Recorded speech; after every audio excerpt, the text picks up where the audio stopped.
Tidak semua orang belajar sejarah, tapi semua orang harus belajar dari sejarah.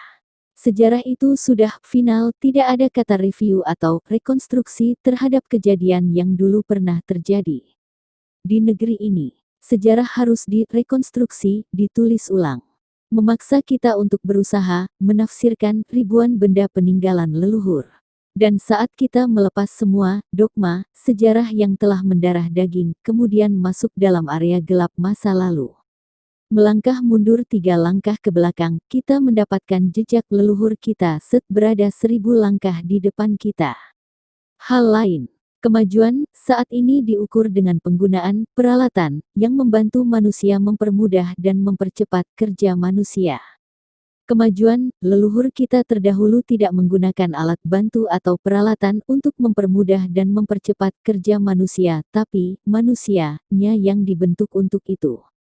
Upaya ke arah itu, leluhur kita memaksimalkan pendidikan dan pemberdayaan kualitas subjeknya, yaitu manusianya.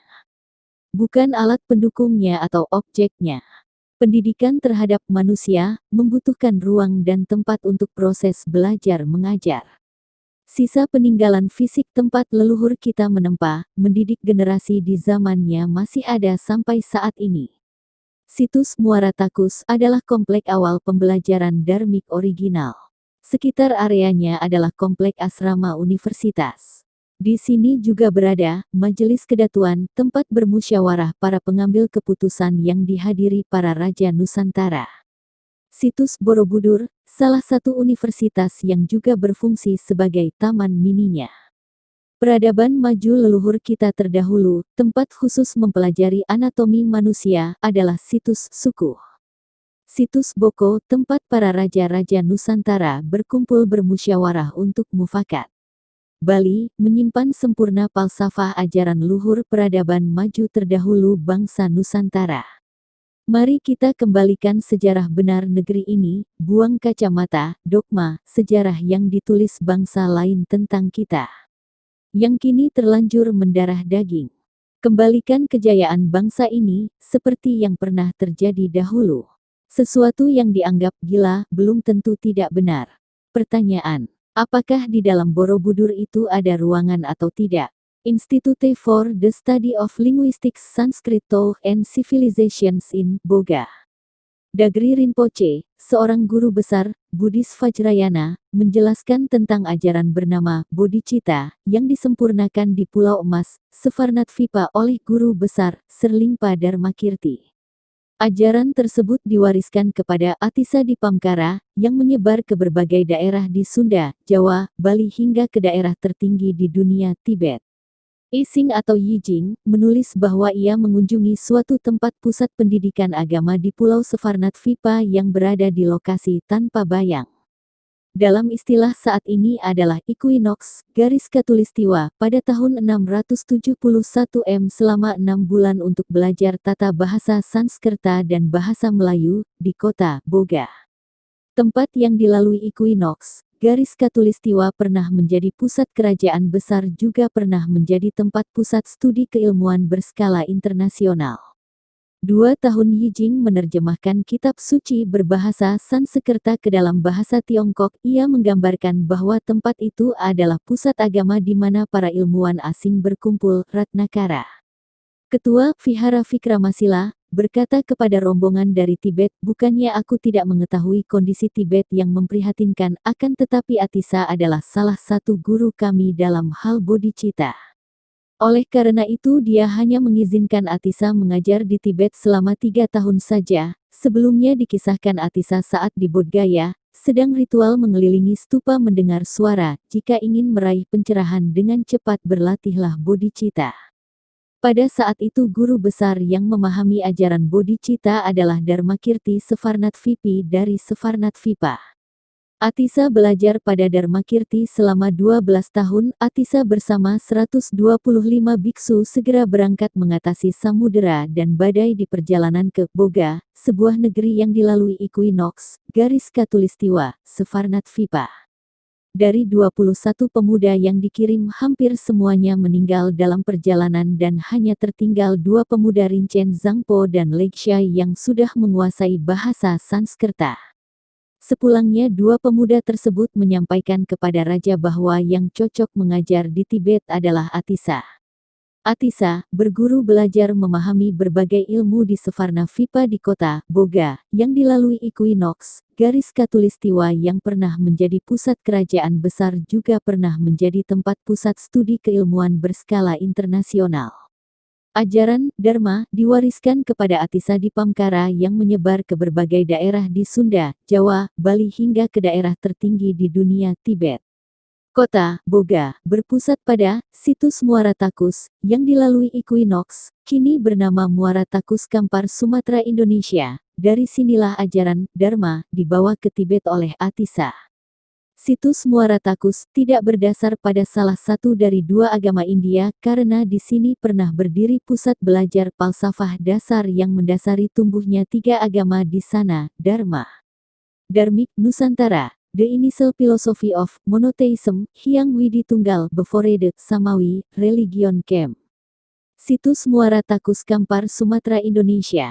Dari sinilah sejarah awal dan kembalinya kejayaan bangsa Nusantara.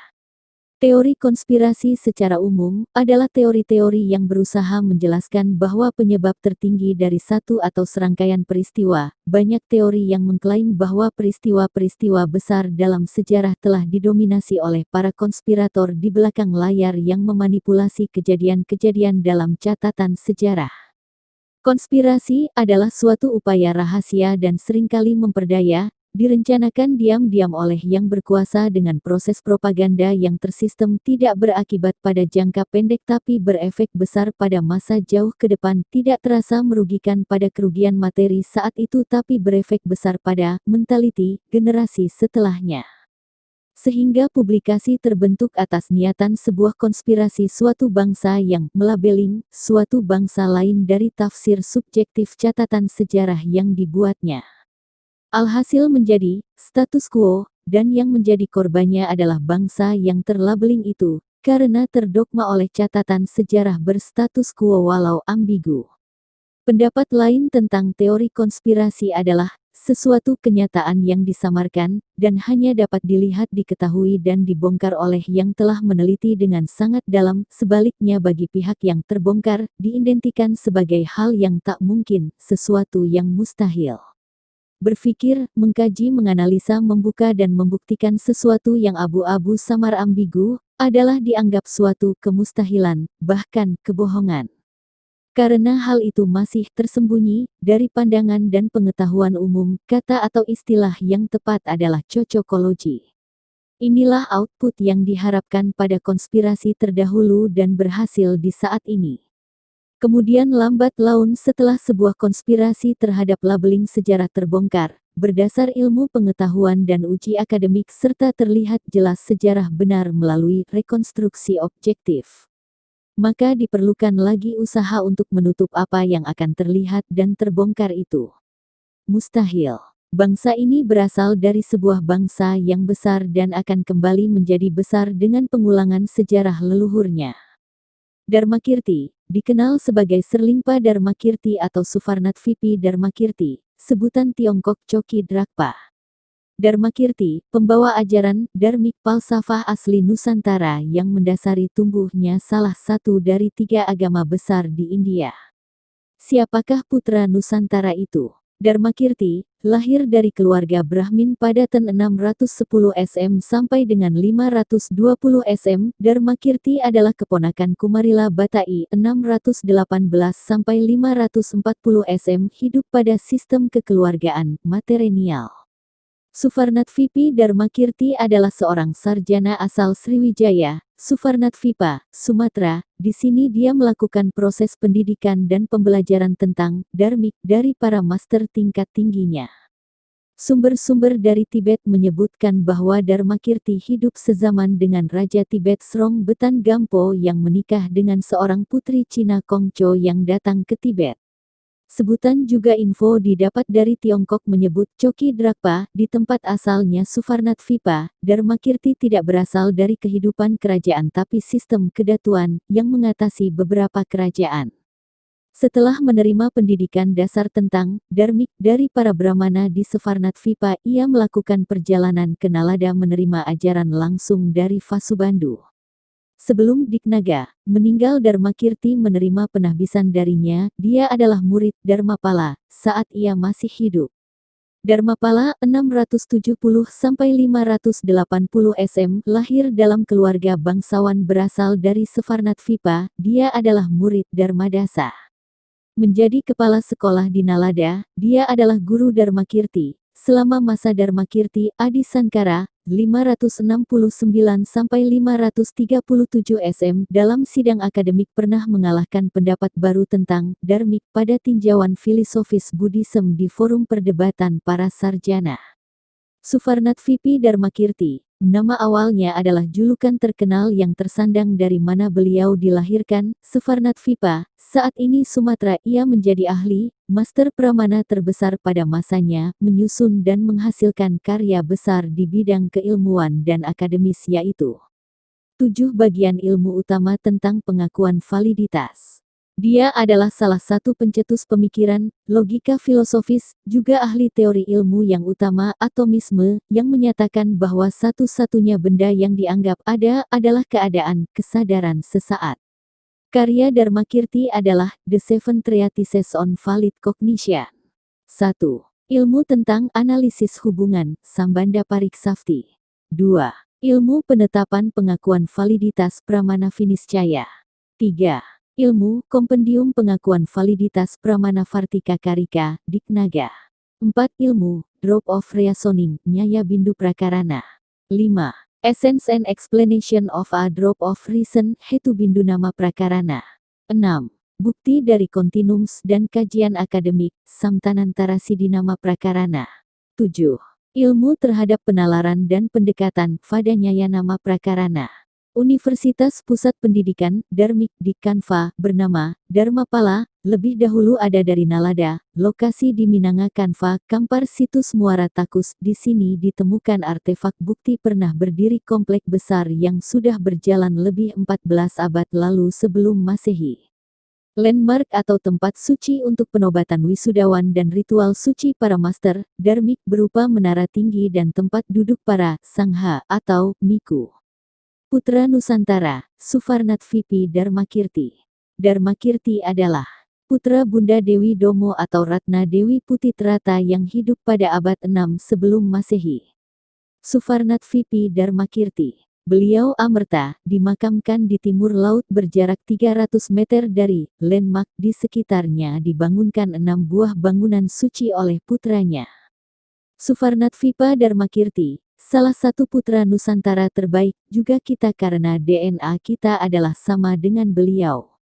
Suvarnatvipa Dharmakirti, pembawa ajaran Dharmik Falsafah asli Nusantara, yang mendasari tumbuhnya salah satu dari 3 ajaran besar di India.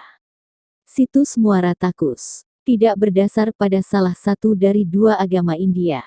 Di sini pernah berdiri pusat pendidikan falsafah utama yang mendasari tumbuhnya 3 agama di sana, Dharma. Petik 2. Dharmik Nusantara, the initial philosophy of monotheism, Hyang Widi Tunggal before the Samawi religion came. By Santosaba.